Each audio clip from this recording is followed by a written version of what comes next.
Hello, today I'm going to show you how to fix the green screen issue on YouTube videos in Google Chrome. Let's get started.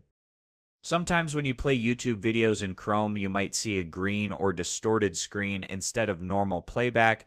Don't worry, in this tutorial, I'll show you a few simple steps to fix it quickly and get your videos playing smoothly again.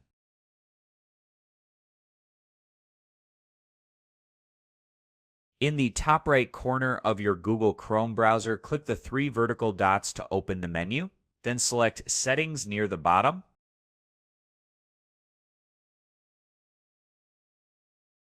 In the left column, click on System.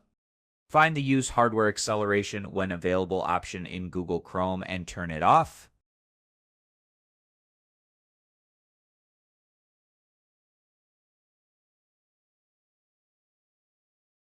After that, click Relaunch to restart Chrome for the change to take effect. That's it. Your green screen issue should now be fixed. Thanks for watching, and I'll see you in the next tutorial. Goodbye.